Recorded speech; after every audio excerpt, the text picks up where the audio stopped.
Hi everyone, I'm Suyuk from Online Help Guide, and in this video I will show you how to delete wallet from Tonkeeper. Removing an unused or extra wallet helps streamline your account and ensures better management of your digital assets. So, let's get started on how to delete wallet from Tonkeeper. First, open the Tonkeeper app on your device.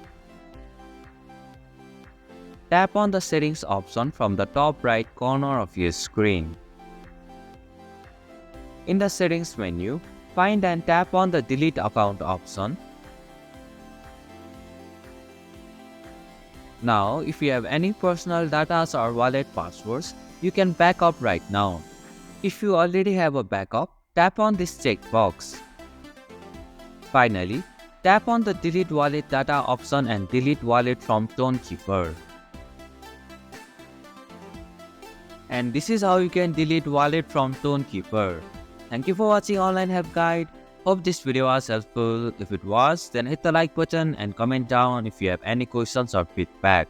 Also, if you are new to our channel, please subscribe and hit the bell icon so that you won't miss our upcoming videos.